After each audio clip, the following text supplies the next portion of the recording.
সুপ্রিয় দর্শক, আমি আফজাল হোসেন স্বাগত জানাচ্ছি সম্পাদকীয়তে। রাষ্ট্রপতি ও সংসদের উচ্চকক্ষের নির্বাচন পদ্ধতি এবং প্রধানমন্ত্রীর মেয়াদ নিয়ে দলগুলোর মতভিন্নতায় কোনো ঐক্যমত্য হয়নি। দ্বিকক্ষ বিশিষ্ট সংসদের বিষয়ে একমত হলেও পিআর পদ্ধতিতে উচ্চকক্ষের সদস্য নির্বাচনে দ্বিমত বিএনপির। তবে রাষ্ট্রপতি নির্বাচন কিভাবে হবে তা চূড়ান্ত না হলেও বর্তমান বিধান পরিবর্তনে রাজনৈতিক দলগুলো একমত। সমসাময়িক রাজনীতির নানা বিষয় নিয়ে আমাদের আজকের সম্পাদকীয় রাষ্ট্রপতি নির্বাচনে নতুন ভাবনা। আর এসব নিয়ে আলোচনার জন্য আমাদের স্টুডিওতে উপস্থিত আছেন নীলোফার চৌধুরী মনি, স্বনির্ভর বিষয়ক সহ সম্পাদক বিএনপি, এবং মুজিবুর রহমান মঞ্জু, চেয়ারম্যান এবি পার্টি। দর্শক, আপনারাও এই আলোচনায় অংশ নিতে পারেন, এজন্য আপনাদের ফোন করতে হবে টেলিভিশনে দেখানো নম্বরে। এছাড়া ফেসবুকের মাধ্যমেও আপনাদের মন্তব্য পাঠাতে পারেন। আলোচনা শুরুতেই জানিয়ে দেব এখনকার প্রধান শিরোনামগুলো। দ্রুত দেশে ফেরার প্রস্তুতি নিচ্ছেন তারেক রহমান, শিগগিরই জানা যাবে দিনক্ষণ, জানালো বিএনপি। ভারত থেকে ষড়যন্ত্র অপপ্রচারের অভিযোগ, ঐক্যবদ্ধ হয়ে দেশ গঠনের আহ্বান। এনসিপির খসড়া গঠনতন্ত্র অনুমোদন, কেন্দ্রীয় কমিটির মেয়াদ 3 বছর, দুইবারের বেশি প্রেসিডেন্ট জিএস নয়। নারীদের নিয়ে মিথ্যাচারের বিরুদ্ধে ব্যবস্থা নেয়ার ঘোষণা। সূচনা ফাউন্ডেশনের নামে 400 কোটি টাকা আত্মসাৎ পুতুলের, মিলেছে সন্দেহজনক লেনদেনের প্রমাণও। অর্থ লুটে সাবেক মন্ত্রী, এমপি, আমলাসহ 25 জনের দায় খুঁজে পেয়েছে দুদক। বাংলাদেশের কাঁধে 13 লাখ রোহিঙ্গার বোঝা, প্রত্যাবাসন নিয়ে অনিশ্চয়তা। সংকট নিরসন না হলে আঞ্চলিক নিরাপত্তায় হুমকি হতে পারে, জাতিসংঘে পররাষ্ট্র উপদেষ্টা। এবং সপ্তাহ পেরোলো ইরান ইসরায়েল সংঘাত, হামলার সিদ্ধান্ত নিতে 2 সপ্তাহ সময় নিলেন ট্রাম্প। নরক নেমে আসবে পুরো অঞ্চল, হুঁশিয়ারি তেহরানের। জরুরি বৈঠকে নিরাপত্তা পরিষদ। দর্শক, শিরোনাম শুনছিলেন। আমরা আজকের আলোচনার বিষয় দিয়েছি রাষ্ট্রপতি নির্বাচনে নতুন ভাবনা। মঞ্জু ভাই, আপনাকে দিয়ে আলোচনা শুরু করব। ঐক্যমত্য কমিশনের বৈঠক চলমান রয়েছে, আবার মনে হয় রোববারে বৈঠক বসবে। আপনি বৃহস্পতিবারে বলছিলেন যে আলোচনা ভালো হচ্ছে, কিন্তু ঐক্যমত্য হচ্ছে না। এখন পর্যন্ত আমরা যতটুকু দেখছি যে সংবিধানের 70 অনুচ্ছেদ ছাড়া কোনো বিষয়ে একমত হওয়া যায়নি, বা রাজনৈতিক দলগুলো একমত হতে পারেনি। কেন? ধন্যবাদ আফজাল। মনি আপা আছেন এবং দর্শককে শুভেচ্ছা। আমি যেটা বলেছি যে ঐকমত্য কমিশনের বৈঠকের পরে, সেটা হলো ঐকমত্য কমিশনের শুধু এই বৈঠক তো না, এর আগে কিন্তু আমাদের 3 দফা বৈঠক হয়েছে। প্রথম হচ্ছে যে আমাদের কাছ থেকে ওনারা প্রস্তাব চেয়েছেন, আমরা আমাদের সংস্কার প্রস্তাবগুলো ওনাদেরকে দিয়েছি। দ্বিতীয় পর্যায়ে ওনারা যে সংস্কার প্রস্তাবগুলো চূড়ান্ত করেছেন সেগুলো আমাদেরকে দিয়েছেন, সেগুলোর ব্যাপারে আমরা আমাদের মতামত জানিয়েছি। এরপরে তারা আমাদের সাথে বসেছেন, কি কি বিষয়ে আমরা দ্বিমত করেছিলাম, কোনটাতে একমত হয়েছি, কোনটাতে আমাদের সিরিয়াস দ্বিমত, কোনটাতে আমাদের আংশিক দ্বিমত, সেগুলোর মধ্যে দিয়ে ওনারা একটা আলাপ আলোচনা করে মোটামুটি যে সমস্ত বিষয়ে আমরা একমত হয়ে গেছি সেগুলোকে এখন আলোচনার বাইরে রেখেছেন। ওগুলো তো হয়ে গেছে। আর যেগুলো খুবই ফান্ডামেন্টাল, যেটার কারণে আমরা মনে করছি যে রাষ্ট্র সংস্কারটা হবে, অর্থাৎ আমাদের নেক্সট টাইমে আমরা একটা ভিন্ন মাত্রার সরকার পাবো, ভিন্ন মাত্রার সাংবিধানিক ব্যবস্থাটা পাবো, সেই জায়গাটায় যখন কিছু বিষয় থ্রো করা হয়েছে, সেই জায়গায় আমরা যেটা দেখছি যে এখানে আমরা এখন একমত হতে পারছি না। এখানে আমি মনে করি যে ঐকমত্য কমিশনেরও একটা দুর্বলতা আছে। দুর্বলতা বলতে সীমাবদ্ধতায় আমি বলবো। ওনারা যখন মিটিং করেন, আমরা একটা প্রস্তাব দিয়েছিলাম যে একটা কাজ করেন, যে ধরেন আপনি 70 অনুচ্ছেদ নিয়ে আলোচনা তুলেছেন, তাহলে 70 অনুচ্ছেদ নিয়ে আগে বলেন যে এখানে বেশি কারা কারা দ্বিমত করেছেন, কারা কারা একমত আছেন। যারা একমত আছেন তাদের বক্তব্যটা শোনার দরকার নাই, শুধু দ্বিমত যারা আছেন তাদের বক্তব্যটা শুনেন, কেন তারা এখনো দ্বিমত। এরপরে যারা একমতে আছেন তারা তাদেরকে বোঝানোর চেষ্টা করবেন বা যুক্তিতর্ক তুলে ধরবেন কেন এটা করা যায় না, এবং দেন আবার একটা আরেকটা রিভিউ সেশন হবে যেখানে যারা যারা দ্বিমত ছিলেন তারা একমত হতে পারেন কিনা। তো এই জায়গাগুলো এইভাবে না এগিয়ে আমরা দেখলাম যে র্যান্ডমলি স্লিপ দিয়ে সবাই কথা বলছেন, সবার কথা শোনা হচ্ছে, এই ধরনের ভাবে গেছে। দেখেন 32টা রাজনৈতিক দল সেখানে গেছে, তো সবাই তো আপনার ওখান থেকে বাংলাদেশ টেলিভিশন লাইভ করতেছে, সবাই তো চাইবে যে একটা বক্তব্য রাখার জন্য, রাজনৈতিক দলগুলো, কারণ তাদের প্রতিনিধিত্ব থাকার জন্য। তো এইখানে আমার কাছে মনে হচ্ছে যে আমরা যে এই যে দিনের পর দিন আলোচনা করছি, আলোচনা কিন্তু ভালো হচ্ছে এবং খুবই ভালো হচ্ছে। সেটা হচ্ছে সেখানে এই ভিন্ন মতের রাজনৈতিক নেতারা আমরা সবাই যখন পাশাপাশি বসছি তখন কিন্তু অনেক সম্পর্কের উন্নয়নও ঘটছে এবং কিছু কিছু জায়গায় যে মতের যুক্তি তর্ক বিশেষটা কিছুটা কিন্তু পার্লামেন্টের ফ্লেভারও আছে সেখানে। মাঝখানে তো একটু উত্তেজনাও হয়েছে। যাই হোক, এখন পর্যন্ত আমরা 70 অনুচ্ছেদের ব্যাপারেই কিছুটা একমত মোটামুটি হয়েছে, কিন্তু সেখানেও কিন্তু বিএনপি একটা মানে ডিসেন্ডিং মতামত দিয়েছে। সেটা হচ্ছে সংসদ সদস্যরা তাদের দলের বিরুদ্ধে ভোট দিতে পারবেন, দুইটা বিষয়ে পারবেন না, একটা হচ্ছে অর্থ বিল আর রাস্তা ভোট। তবে ডিসেন্ডিং ভয়েস হিসেবে ওনারা দুটো বলেছেন, একটা হচ্ছে জাতীয় নিরাপত্তা এবং আরেকটা হচ্ছে আপনার সংবিধান সংশোধন। এই দুইটার ব্যাপারে দল যদি কোনো প্রস্তাব তোলে তাহলে সংসদ সদস্যরা, আমরা যেটা একমত হয়েছি সেটা হচ্ছে সংসদ সদস্যরা এর বিরুদ্ধে ভোট দিতে পারবেন। কিন্তু বিএনপির একটা ডিসেন্ডিং ভয়েস হচ্ছে এই দুইটাও তারা 70 অনুচ্ছেদের আওতায় রাখতে চান, যে এটা এই দুইটাতেও তারা দলের বিরুদ্ধে ভোট দিতে পারবেন না সংসদ সদস্যরা। বিএনপি যেটা বলেছে যে এটা ডিসেন্ডিং ভয়েস হিসেবে আমাদের থাকুক, আপনারা যখন জুলাই সনদে লিখবেন তখন এটা লিখে রাখবেন, আমরা আমাদের নির্বাচনী ম্যানিফেস্টোতে এটা আমরা দিব। তো নির্বাচনী ম্যানিফেস্টোতে দিব, জনগণ যদি আমাদের এই ম্যানিফেস্টোকে অ্যাকসেপ্ট করে তাহলে এটা আমরা সংসদে বাস্তবায়ন করব। এই ধরনের একটা ডিসেন্ডিং ভয়েস রেখেছেন। এটা দেখা যাবে যে আমরা যখন এখন জাতীয় সনদ তৈরি করতে যাব তখন যে কোনো বিষয়ে কিন্তু অনেকে এই ধরনের বলতে পারেন যে ঠিক আছে আমরা ঐকমত্যে পৌঁছালাম, বেশিরভাগ দল ডিসেন্ডিং ভয়েস আছে এই দলের, তারা তাদের ম্যানিফেস্টোতে এটা লিখবে, সেটা যদি তারা ভোট পায় তাহলে সেটা বাস্তবায়ন করবে। এটা কিন্তু একটা সলিউশনের প্রসেস হতে পারে, কিন্তু সমস্যা যেটা দাঁড়াচ্ছে সেটা হচ্ছে রাষ্ট্রপতির নির্বাচন পদ্ধতি, প্রধানমন্ত্রীর ক্ষমতার মেয়াদ, দ্বিকক্ষ বিশিষ্ট পার্লামেন্টে আমরা যাদেরকে নির্বাচিত করব তাদেরকে কিভাবে নির্বাচিত করব। এমনি দ্বিকক্ষ বিশিষ্ট পার্লামেন্টের ব্যাপারে একটা একমত হয়েছে, সেটা হচ্ছে এখানে 100 আসন থাকবে। আর নারীদেরও সরাসরি, মানে নীলোফার মনির জন্য খুবই সুসংবাদ। না, এটা আমার জন্য সুসংবাদ না, এটা আরেকটু না, এটা সরাসরি নির্বাচন না, এটা সরাসরি নির্বাচন। 3টা আসন নিয়ে আপনি কিভাবে নির্বাচন না, সেটা এখনো ঘুরামান, সেটা এখনো শেষ হয় নাই সেই আলোচনাটা। কিন্তু না, আপনি কিন্তু সরাসরি এমনি আসন থেকে ইলেকশন করতে পারবেন। আপনি তো দ্বিধারী তলোয়ার ভাই। আচ্ছা, আমি যেটা বলছি সেটা হচ্ছে যে 100 আসন নারীদের থাকবে, নারীদের জন্য সংরক্ষিত থাকবে সরাসরি নির্বাচনের জন্য, কিন্তু নির্বাচনটা কি পদ্ধতিতে হবে এটাতে আমরা একমত হতে পারি নাই। দ্বিতীয় হচ্ছে যে উচ্চকক্ষে 100 আসন নির্ধারণ করা হয়েছে, কিন্তু বেশিরভাগ রাজনৈতিক দলের বক্তব্য হচ্ছে যে এই 100 আসনটা ভোটের রেশিওর ভিত্তিতে, মানে ধরেন যেই দল যত % ভোট পাবে, যেটাকে আমরা বলি প্রপোর্শনাল রিপ্রেজেন্টেশন, সেটার আলোকে হবে। কিন্তু বিএনপি বলছে না, সিটের আলোকে হবে, মানে যে যত সিট পাবে সেই রেশিওর আলোকে হবে। এখানে একটা মৃদু বিএনপির সাথে বা বিএনপি লেড আরো যারা আছে তাদের সাথে হচ্ছে। অর্থাৎ আমি যেটা বলতে চেয়েছি সেটা হচ্ছে এত আলোচনা হচ্ছে, সম্পর্ক ভালো হচ্ছে, টুকটাক ওয়ার্কআউটের মতো ঘটনাও ঘটছে, ভালো খাওয়া দাওয়া হচ্ছে সেখানে, কিন্তু আমরা চূড়ান্ত জায়গায় গিয়ে কেন যেন মনে হচ্ছে যে আমরা এখনো মানে একমতের চূড়ান্ত জায়গাটায় পৌঁছতে পারছি না। চূড়ান্ত জায়গাটায় যে যেতে পারছি না, এর পেছনের মূল কারণ কি বিএনপি নাকি? আমরা দেখছি যে এখানে আবার একটা মজার ঘটনা বলি, সেটা হচ্ছে এখানে 32টা রাজনৈতিক দল আছে, কিন্তু আমরা দেখছি যে সভাপতির ডান পাশে 6টা আসন আছে। সেই 6টা আসনে 2টা দলকে বসানো হয়েছে, 3টা দলকে, বিএনপি, জামাত এবং এনসিপি। আর বাকি আসনে তো আমরা আছি, সবাই আছি। তা আমরা দুষ্টামি করে এটার নাম দিয়েছি, আমরা হলাম সব সাধারণ পরিষদ, আর ওই 3 দলের লোকেরা হচ্ছে, এরা হচ্ছে নিরাপত্তা পরিষদ।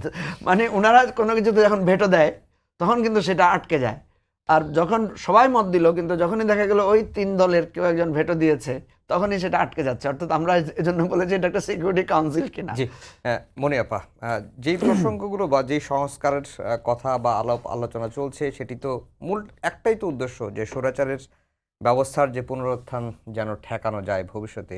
এই যে এনসিসি গঠন বলেন, রাষ্ট্রপতি নির্বাচন, প্রধানমন্ত্রীর মেয়াদ, সবগুলো নিয়েই কিন্তু আলোচনা হচ্ছে। মূল যেই কথাগুলো হচ্ছে যে সবগুলো প্রস্তাবে বা মৌলিক যে সংস্কারের ক্ষেত্রে বিএনপি অনেক সময় দ্বিমত করছে, বিএনপির কারণেই এই সংস্কারটা এগিয়ে নিয়ে যাচ্ছে না। এই অভিযোগগুলো এনসিপি থেকে বলেন, জামাত থেকে বলেন, এগুলো করা হচ্ছে। ধন্যবাদ আপনাকে। যারা শুনছেন আমার শুভেচ্ছা অভিনন্দন, আমার সহ আলোচককে শুভেচ্ছা। দেখেন, যদি কোনো দুর্ঘটনা না ঘটে যদি কোনো সময়টা অসময়ে না পরিণত হয় হুম। তাহলে বিএনপি রাষ্ট্র ক্ষমতা পরিচালনা করেছে আগে এবং করবে। হুম। মানে দলটা যেমন, এটা আমার সাথে একটা দলের চিফ আছেন, উনিও নির্দ্বিধায় স্বীকার করবেন এই জায়গায়।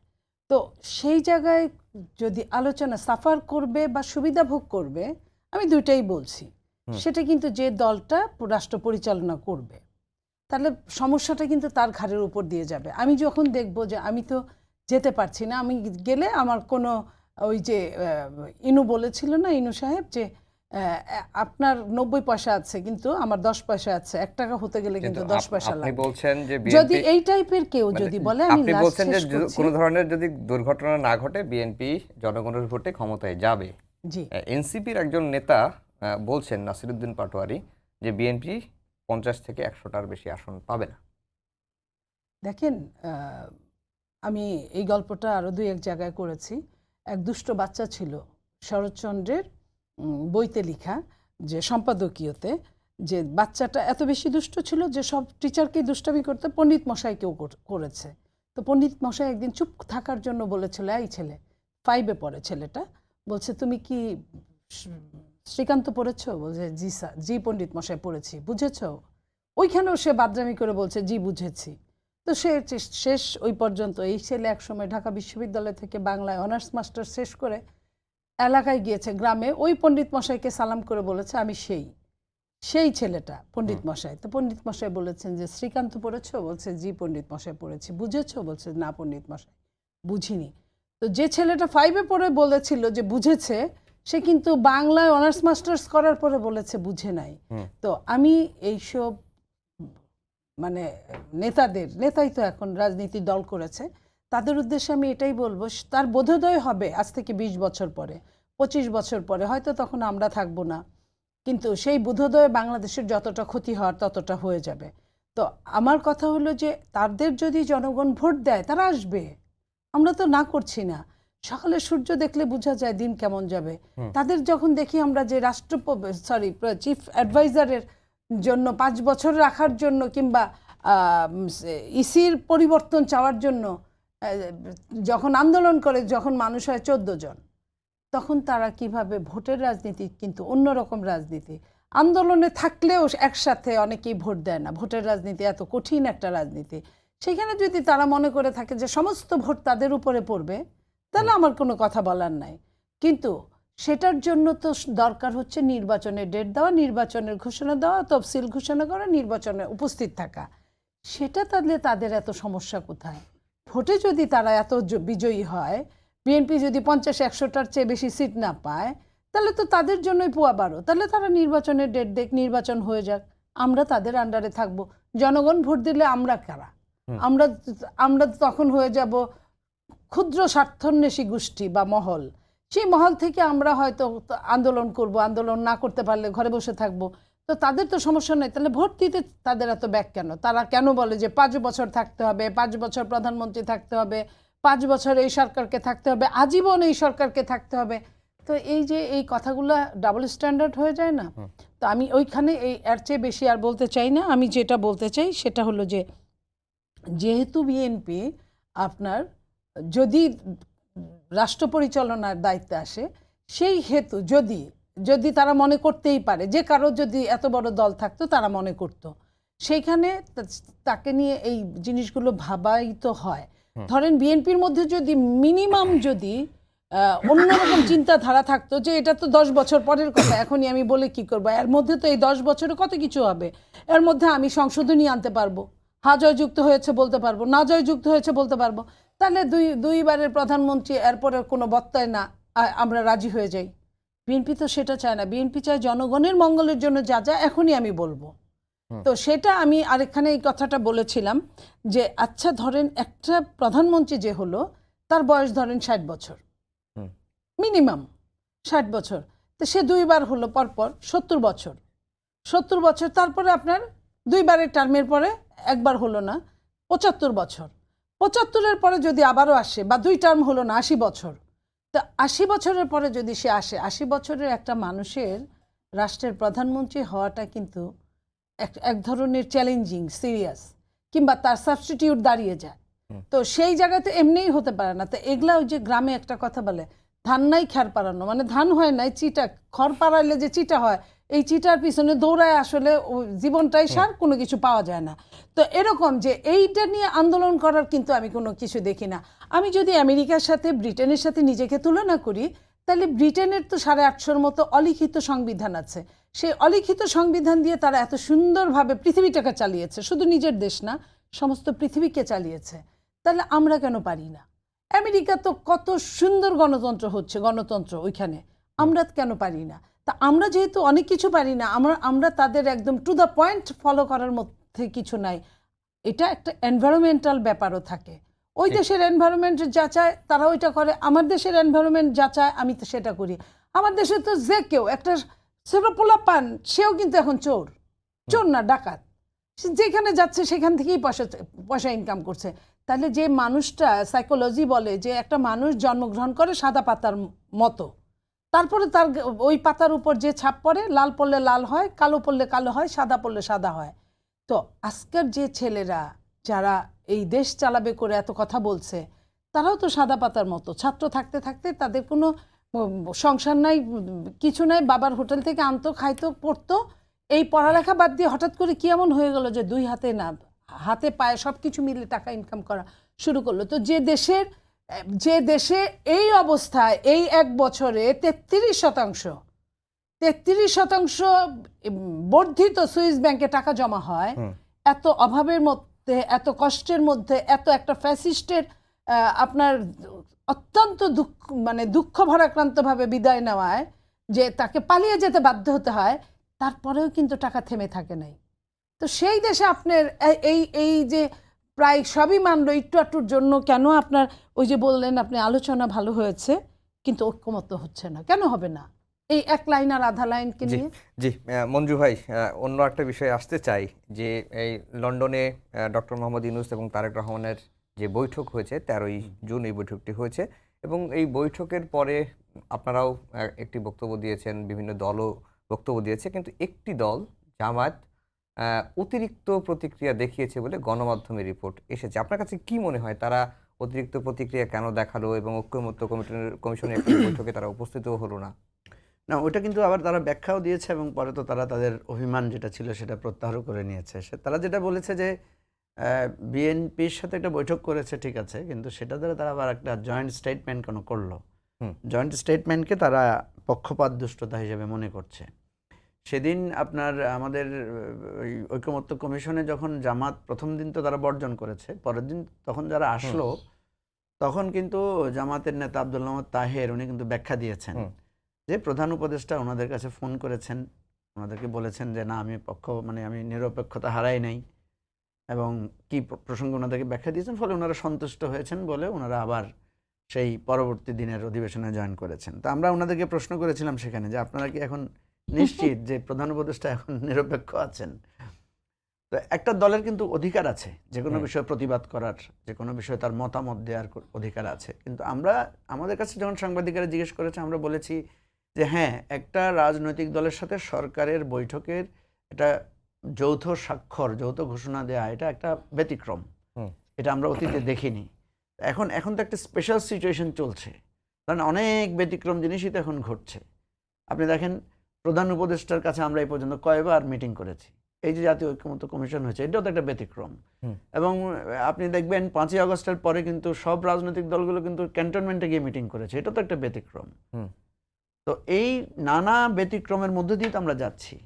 এখন ধরেন প্রধান উপদেষ্টার সাথে তারেক রহমানের যে মিটিংটা সঠিক, মিটিংটার ব্যাপারে কার আপত্তি নাই, শুধু ঘোষণা দেওয়াটাকে আমরা কেউ বলছে এটা বেঠিক। কেন বলছেন? যে এটাতে নাকি বিএনপিকে খুব বেশি আদার্স স্ট্যাটাস দেওয়া হয়েছে, বিএনপিকে অনেক সম্মান মর্যাদা দেওয়া হয়েছে। হ্যাঁ, হয়তো ধরলাম দেওয়া হয়েছে, কিন্তু সেটার কারণে কি হয়েছে? আমাদের দেশে যে একটা উত্তেজনা ছিল, আমাদের দেশে যে একটা সংশয় ছিল যে বিএনপির সাথে সরকারের একেবারে বিএনপির লোকেরা তো সরকারকে একদম খুবই তুলোধনে করে ছাড়ছিলেন, আবার একটা অবিশ্বাস, সন্দেহ, সংশয়ের মধ্যে ছিল। তো সেইটার তো কিছুটা কমে এসেছে। মনি আপারা তো এখন যথেষ্ট একটু হাসি খুশি আছেন, সংযত আছেন। তো সেই জন্য আমি বলছি, এটা আমি দুষ্টামি করে আমি আগেও বলেছি, সেটা হচ্ছে দাগ থেকে যদি ভালো কিছু হয় তাহলে দাগই দাগই ভালো, এরকম ভালো। একটা কথা বলে না। একটু বিজ্ঞাপনে। ব্যতিক্রম হয়েছে, কিন্তু ফল যেটা হয়েছে যে দুই পক্ষ দুই রকম কথা বলার সুযোগ পায় না। আগে আমরা দেখেছি প্রধান উপদেষ্টার সাথে সামনে যখন কথা হয় একরকম কথা হয়, বাইরে এসে রাজনৈতিক দলগুলো আরো ভিন্ন মাত্রার কথা বলে। তো এখানে যেটা হয়েছে, তারেক রহমানের সাথে ওনার মিটিং এর ফলে দুই পক্ষ দুই রকম কথা বলার সুযোগ পায় নাই, দুই পক্ষ একই রকম কথা বলেছে। এটাতে বরং আমি মনে করি যে আমাদের জন্য ভালো হয়েছে। জামাত তাদের স্বাধীনতা আছে, তারা সেটাকে কিভাবে নিয়েছে। আপনি যে প্রশ্নটা মনি আপাকে করেছেন, আমি একটু সেটা মানে যুক্ত করতে চাই। সেটা হলো, দেখেন,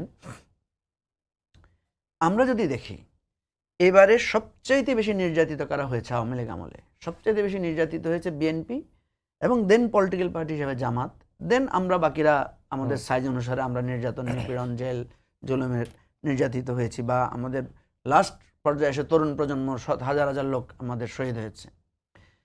এখন যেই প্রশাসনিক সিস্টেম, যেই রাষ্ট্রযন্ত্রের কারণে বিএনপি ক্ষতিগ্রস্ত হয়েছে, জামাত তার নিবন্ধন হারিয়েছে, বিএনপির লোকেরা বাড়িঘরে থাকতে পারে নাই, স্বাভাবিকভাবে আমাদের একটা প্রত্যাশা ছিল এই এই এই এই রাষ্ট্রযন্ত্রের এই ভুল জায়গা থেকে আমাদের একটা সংস্কার আসতে হবে। আমরা সবাই একমত হয়েছি সংস্কার কমিশনে সবাই গিয়েছে। তো কিন্তু যখনই সংস্কারের আলোচনা হচ্ছে, যেই বিএনপি যাদের দ্বারা নির্যাতিত হয়েছে, যে পুলিশ দ্বারা, যে প্রশাসন দ্বারা, যে দলীয়করণ দ্বারা, সেখানে এসে দেখছি বিএনপি সংস্কারের ব্যাপারে তাদের নানা ব্যাপারে তাদের মানে অগ্রসরতাটা কম, তাদের আগ্রহটা কম। এখন আপনি হয়তো বলতে পারেন যে তারা তো বলছে তাদের আগ্রহ আছে, কিন্তু আপনার আগ্রহ আছে, যেমন আমি আপনাকে উদাহরণ হিসেবে বলি, যেমন বিএনপি বলেছে প্রধানমন্ত্রী পরপর দুইবারের বেশি হবে না। এটার অর্থ হিসেবে আমরা ধরে নিয়েছি বিএনপি প্রধানমন্ত্রীকে দুইবারের মধ্যে রাখতে চাচ্ছে, দুইবারের পরে আর কেউ প্রধানমন্ত্রী থাকতে পারবে না। বিএনপি এখন ব্যাখ্যা দিচ্ছে যে আমরা পরপর দুইবার বলেছি, কিন্তু এরপরে গ্যাপ দিয়ে যে আবার হতে পারবে না সে কথা তো আমরা বলি নাই। ফলে এখন বিএনপি বলছে ঠিক আছে, পরপর দুইবারের পরে আবার এক বছর গ্যাপ দিয়ে হয়তো আবার হতে পারবে। এখন প্রশ্ন হচ্ছে, দেখেন, আমি এই কথাটা ওখানে তুলেছিলাম, আমরা যে সংস্কারটা কেন করতে চাই, আমাদের একটা সরকার দেখান নিরপেক্ষ নির্বাচনের, একটা সরকার পরের বার নির্বাচিত হয়েছে, একজন প্রধানমন্ত্রী পরের বার আবার নির্বাচিত হয়েছে, এরকম একটা উদাহরণ দেখান। আপনি দেখেন 3টা কেয়ারটেকার সরকারের নির্বাচনে 3বারই এক্সিস্টিং পার্টি ফেল করেছে, প্রধানমন্ত্রী তো থাকতে পারে নাই পরপর দুইবার। এখন এরপর আরেকটা দারুণ উদাহরণ দেখেন, আমাদের দেশের শেখ মুজিবুর রহমান ক্ষমতার ওনার মেয়াদ শেষ হওয়ার আগে মারা গেছেন। জিয়াউর রহমান উনি ওনার মেয়াদ পূর্ণ করতে পারেন নাই, অপঘাতে বা ষড়যন্ত্রের কাছে উনি মৃত্যুবরণ করেছেন। এরশাদকে জেলে যেতে হয়েছে, শেখ হাসিনাকে পালায় যেতে হয়েছে, বেগম খালেদা জিয়াকে জেল খাটতে হয়েছে। আমরা তো চাচ্ছি এটার অবসান। যখনই একজন প্রধানমন্ত্রী উনি বুঝে ফেলবেন যে আমি দুইবারের বেশি পরপর অথবা বিরতি দিয়ে দুইবারের বেশি হতে পারবো না, তখন উনি কিন্তু সুশাসন দেবেন, তখন উনি কিন্তু আর কর্তৃত্বপরায়ণ হবেন না, তখন কিন্তু উনি আর দুর্নীতির কথা চিন্তা করবেন না। ফলে আমরা আসলে চাচ্ছি প্রধানমন্ত্রীগুলো যাতে অ্যালাইভ থাকে, জেলে না যায়, পালিয়ে যাতে না হয়, মানে গোলাগুলিতে যাতে মৃত্যু না হয়। এটা তো আমাদের রাষ্ট্রের কল্যাণ হবে। আমাদের একটা প্রাক্তন প্রধানমন্ত্রী নাই। ব্রিটেনে, আমেরিকায় দেখেন তাদের প্রাক্তন প্রাইম মিনিস্টাররা, রাষ্ট্রপতিরা রাষ্ট্রের গুরুত্বপূর্ণ সময় এসে তারা দাঁড়ায়। আমাদের একটা লোক নাই, আমাদের একটা লোক নাই যে যাদেরকে আমরা বলবো মাইলস্টোন যে উনি বেঁচে আছেন ওনার কৃতিত্ব দিয়ে। যাও একটা ছিল ডক্টর ইউনূস, ওনাকে আমরা এখন রাষ্ট্রের জায়গায় এনে এখন ওনাকে নিয়েও আমরা নানাভাবে বিভক্ত। সেই জন্য আমরা কিন্তু বলেছি যে দেখেন এই সংস্কারটা আপনাদের জন্য ভালো। এই সংস্কারটা এখন ধরেন আমরা দলগুলো, বড় দলগুলোর জন্য এটা একটু কঠিন, তারা মনে করে যে নেতৃত্ব না থাকলে, নেতৃত্ব কমে গেলে ঐক্য নষ্ট হয়ে যাবে। ভাই পৃথিবীতে হয়েছে তো, জেনারেল জিয়ার মতো মহান ব্যক্তিত্বের পরে খালেদা জিয়া তো 3বার প্রধানমন্ত্রী হয়েছে, তাহলে নেতৃত্ব তো তৈরি হয়েছে। খালেদা জিয়ার পরে তারেক রহমান 16 বছর তার দলটাকে ঐক্যবদ্ধ করে রেখেছেন না? অনেক সমালোচনা আমরা করতে পারি, রেখেছেন তো। আমি বিএনপির সমালোচনাটা ওই জায়গাতেই করি যে আপনারা এত বড় একটা সুযোগ পেয়েছেন, 16 বছর ধরে বিএনপি বাংলাদেশের রাজনীতিতে নিগৃহীত, নিপীড়িত হয়ে তার প্রতি মানুষের একটা আগ্রহ, তার প্রতি মানুষের একটা সিম্পেথি তৈরি হয়েছে। বিএনপি যদি এই সংস্কারটা করতো, বিশ্বাস করেন, তাহলে মনে হতো যেন আমরা আরেকটা জিয়াউর রহমানের রেজিম পাচ্ছি।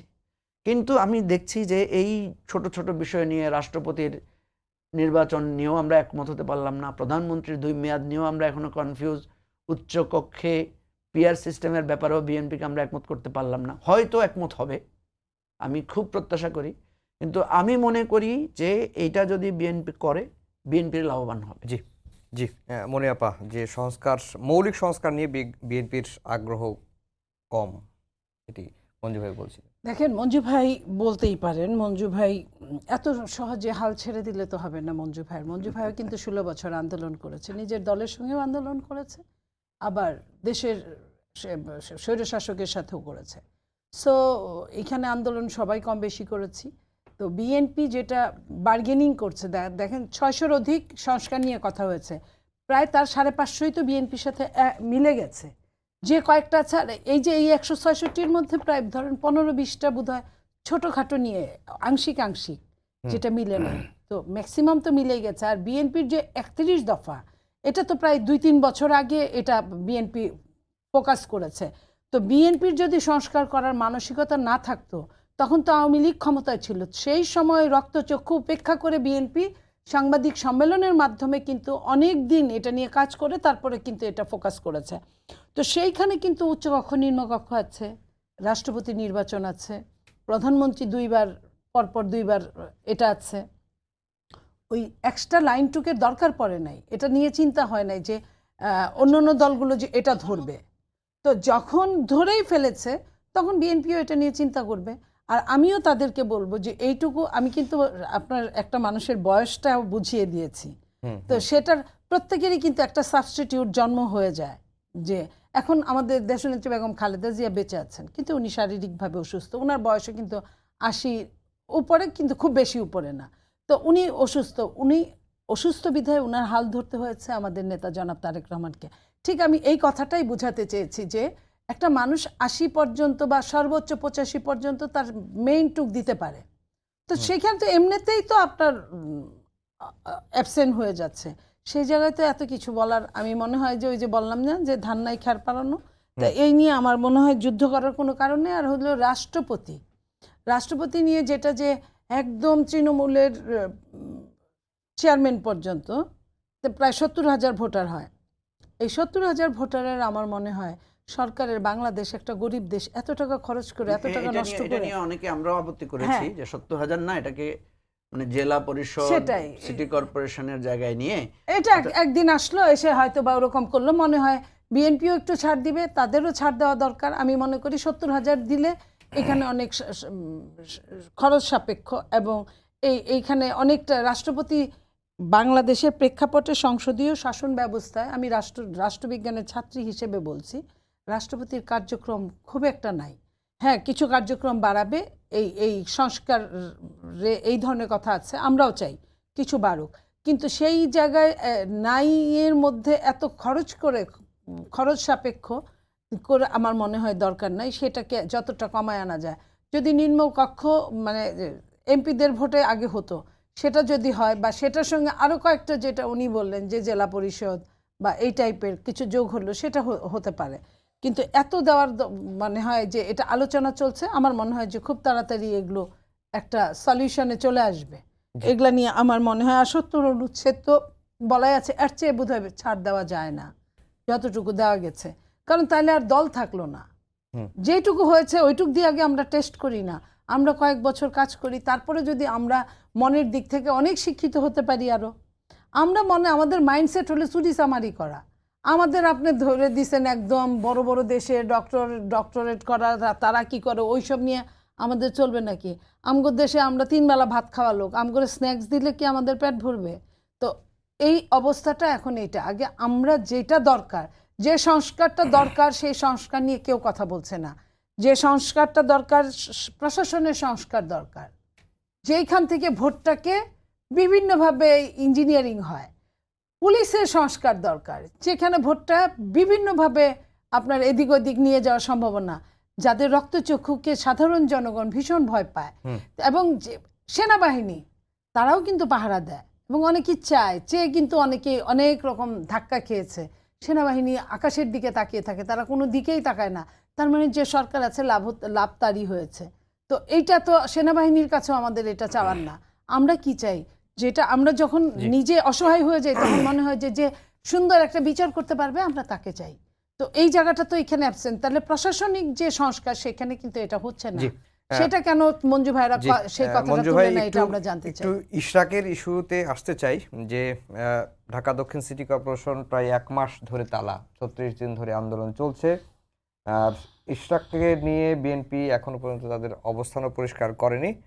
সরকারের তরফ থেকে বলা হয়েছে বিএনপিকে যে ইশরাক না থামলে সিটি কর্পোরেশনের নির্বাচন হবে, এই মেসেজটি দেওয়া হয়েছে। এই ইস্যুটা মানে সমাধানটা কি আসলে? দেখেন, সমাধানটা হতে পারতো যে ধরেন ইশরাককে যদি সরকার ঢাকা দক্ষিণের প্রশাসক বানিয়ে দিত, হুম বা এভাবে যে সমস্ত জায়গায় ধরেন কেউ নির্বাচিত হয়েছে বা বিভিন্নভাবে অবস্থান নিয়েছে তাদেরকে যদি প্রশাসক হিসেবে নিয়োগ দিত, হুম তাহলে কিন্তু আমাদের এই যে রুট লেভেলের লোকেরা কিছুটা হলো সার্ভিস পেত। এখন যে নির্বাচনটা আপনি বাতিল করে দিয়েছেন, এই সরকার আসার পরে তারা প্রত্যেকটা উপজেলা পরিষদ পর্যন্ত বাতিল করেছে, ইউনিয়ন পরিষদ ছাড়া সিটি কর্পোরেশনগুলো বাতিল করে দিয়েছে। সেই জায়গায় যখন আবার পুরানো ইলেকশনের লোকদেরকে আইনি নানা ফাঁক করে তারা আবার নির্বাচিত হিসেবে তাদেরকে ঘোষণা দেয়, তখন এখানে জটিলতাটা কেমন দেখেন। আপনি যখন ডাক্তার শাহাদাতকে মেয়র হিসেবে নিলেন, হুম তখন তো ইশরাকের ইস্যুটা আপনি আটকাতে পারেন না, হুম ঠিক আছে? এবং ডাক্তার শাহাদাতকে যখন আপনি চিটাং সিটি কর্পোরেশনের মেয়র হিসেবে শপথ দিলেন, সেটাই তো আপনি ভুল করেছেন, সেই জায়গাটাই তো আপনার অন্যায় হয়েছে। সেই জন্য আমাদের পার্টির প্রথম থেকেই পজিশন ছিল যে দেখেন, আমাদের এই যে স্থানীয় সরকারের আমরা যে ঢালাওভাবে সবাইকে বাদ দিয়ে দিলাম, সবগুলোকেই করলাম, সেখানে একটা ব্যতিক্রম করা যেতে পারতো। ঠিক আছে, আপনি ঢালাওভাবে বাদ দিয়েছেন, সেখানে খুঁজে যারা নির্বাচিত হয়েছেন জনগণের ভোটে বা ওই ইলেকশনের মধ্যে দিয়ে, এখন তো মুশকিল, আপনি সেই ইলেকশনকে বলতেছেন অবৈধ, কিন্তু সেই ইলেকশনের সোর্সে যারা সেকেন্ড হয়েছে বা যারা কোনো কারণে নির্বাচিত হতে পারে নাই, তাদের ভোটাধিকার খুঁজছে, তাদেরকে আপনি তাহলে এটা তো সব উপজেলায় দিতে হবে না? সব উপজেলায় এরকম আপনার ভোট কারচুপি করে হারানো হয়েছে না? কিন্তু কিন্তু আদালতের রায়ের মাধ্যমে আসলে আপনি হ্যাঁ, কিভাবে এখানে ঠিক তো করবেন? বিষয়টা হচ্ছে আদালতের রায়টা সেই জায়গায়, এখানে তো প্রশ্ন উঠছে সেখানে, এটা আদালতের রায়ের জায়গা। যে প্রশ্নটা আসলো যে বলা হচ্ছে যে আদালতের রায়কে ম্যানিপুলেট করা হয়েছে, বলা হচ্ছে যে সুপ্রিম কোর্টে জাজকে থ্রেট করা হয়েছে, এই ধরনের কথা তো আসছে। এখন আমার প্রশ্ন হচ্ছে দুইটা জিনিস। দেখেন, বিএনপির জায়গায়ও একটা প্রশ্ন আছে, বিএনপিও কিন্তু এই জায়গাটায় যথেষ্ট প্রশ্নের সম্মুখীন যে আপনি যে নির্বাচনটাকে বাতিল করেছেন, মামলাটা তো কি করেছে? ইশরাক হোসেনের মামলা আর সাদাত হোসেনের মামলায় কি বলা হয়েছে? নির্বাচন হয় নাই, অবৈধ হয়েছে, জোচ্চুরি হয়েছে, নির্বাচন বাতিলের জন্যই তো মামলা করা হয়েছে। তাহলে আপনি যে নির্বাচনকে বাতিল চান, আপনি যে নির্বাচনকে বলছেন প্রপার ইলেকশন হয় নাই, সেই ইলেকশনেই আপনি আবার মেয়র হতে চাচ্ছেন, এটা তো বিএনপির জায়গা থেকে তো বিএনপি প্রশ্নবিদ্ধ। এবার আসেন সরকারের জায়গাটাকে। ঠিক আছে, আমি ধরে নিলাম ভেতরের অন্য প্রসঙ্গ বাদ, আদালতের রায় হয়েছে, আপনি আদালতের রায় মেনেছেন, তাহলে আপনি শাহাদাতের আদালতের রায় মানবেন, ইশরাকের রায়টা মানবেন না কেন? এটা তো যৌক্তিক প্রশ্ন। সুতরাং আমি এখানে দেখতে পাচ্ছি যে সরকারের একটা বিরাট দুর্বলতা এবং ভুল এখানে আছে, এবং যেটার কারণে দেখেন আজকে সবাই কিন্তু বিব্রত, বিএনপিও কিন্তু এটা নিয়ে খুব বিব্রত অবস্থায় আছে। এই জন্য একটা সমঝোতামূলক ব্যবস্থা হতে পারে, মাঝখানে পড়ে কিন্তু আমার সাধারণ নাগরিকরা তাদের সুবিধা থেকে বঞ্চিত হচ্ছে। সেই জায়গায় আমরা একটা সিস্টেমে আসতে পারি, সেটা হচ্ছে হয় আমরা বিভিন্ন জায়গায় প্রশাসক নিয়োগ দিয়ে দেবো, মানে সিটি কর্পোরেশনগুলোতে। দেখেন, প্রত্যেকটা সিটি কর্পোরেশনের জন্য কিন্তু ভালো লোক খুঁজে পাওয়া সম্ভব, প্রত্যেকটা উপজেলার জন্য কিন্তু ভালো লোক খুঁজে পাওয়া সম্ভব। সেখানে যারা জনপ্রিয়, যারা অতীতে নামকরা লোক ছিলেন, যাদের সম্পর্কে মানুষের ধারণা আছে, আপনি একটা সার্চ কমিটি করে দেন, সার্চ কমিটি করে 5 জন 7 জন লোকদের থেকে আপনি ওপেন দরখাস্ত আহ্বান করেন যে কারা কারা প্রশাসক হতে চায়, সেখান থেকে বেছে লোকদেরকে আপনি প্রশাসক দিয়ে দেন। হ্যাঁ মঞ্জু ভাই, আপনার কাছে হয়তো আর ফিরতে পারবো না, সময় একেবারে শেষ। মনিয়াপা, ইশরাক ইস্যুতে বিএনপির অবস্থানটা কি আসলে? দেখেন, ইশরাক ইস্যুতে বিএনপির অবস্থান এইখানে নিরপেক্ষ। ইশরাক একজন ইন্ডিভিজুয়াল ব্যক্তি, এবং ইশরাক কিন্তু সবসময় এই কথাটাই বলছে যে এটা আমার আন্দোলন, আমার আন্দোলন। এবং ইশরাক তার আন্দোলন করার মতো, আমি সাধারণ মানুষ হিসেবে বলছি, তার কিন্তু যুক্তি আছে। কারণ যে কথাটা মঞ্জু ভাই বললেন যে যদি চিটাগাংয়েরটা দিতে পারে, তাহলে আদালতের রায়, সেই একই আদালতের রায়ে কেন দিতে পারে না? আরেকটা জিনিস, শুধু রায়ই হয়েছে তা না, গ্যাজেট হয়ে গেছে। তো এই যে গ্যাজেটটা যে ইসি অফিস থেকে করলো, এর বদলে আমরা কি দেখলাম, যখন গ্যাজেট হলো পরের দিন থেকেই নির্বাচন কমিশনের পদত্যাগ চাচ্ছে একটা দল। তো নির্বাচন কমিশন কিন্তু তারাই কিন্তু গঠন করেছে, আমরা করি নাই। এবং আমরা যে বলি, ওনারা বলে বিচার বিভাগ তার স্বাধীনতা ফিরে পেয়েছে, তাহলে বিচার বিভাগকে এখানে পুলিশ যুক্ত করা হচ্ছে। এখন কিন্তু কারণ- বলছে যে আবার ইশরাকের মেয়াদও শেষ হয়ে গেছে, এটা নিয়ে না, আপনি ম্যাচ বলতে- যদি শেষই হয় তাহলে রায় পেল, তারপরে আপনার নিবন্ধিত হলো, তাহলে শপথটা পড়াই বলুক যে ম্যাচ শেষ তোমার, বাট শপথ পড়াইতে তো কোনো ক্ষতি থাকতে পারে না। তাকে 2 দিন 5 দিন যে সময়টাই আপনি বেঁধে দেন, তা আপনি দিয়ে বা আপনি দিলেনই না, সেটাও তাকে বুঝায় বলতে হবে। আদালতের কাছে আইনি জটিলতা আইন দিয়েই নিরসন করতে হবে। আদালত রায় দেওয়ার পরে আপনার গ্যাজেট হয়েছে, তাহলে গ্যাজেট যদি হয়ে থাকে, একটা শপথ কি, শপথটা মানুষের সম্পূর্ণরূপে বৈধ করে, আর কিছুই না। আমি এই ওয়াদা করছি যে আমি এই করব, এই করব না, এই তো। এটা করার এখতিয়ার কার? এলজিইডি মন্ত্রণালয়। এলজিইডি মন্ত্রণালয় চালায় কে? তার মানে কি 1 to 1 আপনার এই সংঘর্ষ হচ্ছে, যে কারণে বাংলাদেশ, বিশেষ করে ঢাকাবাসী, দক্ষিণের মানুষগুলো প্রবলেমে পড়েছে, এবং ঢাকাবাসী প্রবলেম ফেস করছে যে ওই জায়গাগুলো দিয়ে, আন্দোলনের জায়গা দিয়ে জ্যামে পড়ছে, বিভিন্নভাবে বিভিন্ন সমস্যা ফেস করতে হচ্ছে। তো এই জায়গাটায় আমি মনে করি সরকারের হস্তক্ষেপ করা উচিত, এবং এই সরকার তো ইলেক্টেড সরকার না। যদি ইলেক্টেড সরকার না হয়, তার এত ইগো থাকবে কেন? সে তো আমাদের নিয়েই, আমরা তাদেরকে চেয়েছি বলে। আমাদের নেতা তারেক রহমান সাহেব কি বলেছেন? এই সরকার আমাদের সরকার, এই সরকারের ব্যর্থতা আমাদের ব্যর্থতা। আমরা চাই না কোনোভাবে এই সরকার ব্যর্থ হোক, আমরা সম্পূর্ণ সহযোগিতা করতে চাই। তারপরেও যদি ব্যর্থ হয়, সেটা আমাদের দায় নাই। তাহলে উনি যখন এই কথাটা, আমাদের সর্বোচ্চ নেতা যদি এই কথাটা বলে থাকে, তার মানে কি? তাহলে আমরা সহযোগিতা করতে চাই, ওনারা সহযোগিতা নিচ্ছে না। ওনারা নর্থকে কিন্তু একদম চরমভাবে আপনার রিপোর্টেড বানিয়ে ফেলেছে। নর্থের যে সমস্যা হচ্ছে প্রশাসক দিয়ে, তারা কিন্তু সাউথেও একই সমস্যা করতে চাচ্ছে। এটা তো ঠিক না। জি, সবাইকেই ধন্যবাদ জানিয়ে শেষ করছি আমাদের আজকের সম্পাদকীয়। আগামীকাল আবার দেখা হবে একই সময়ে। শুভরাত্রি।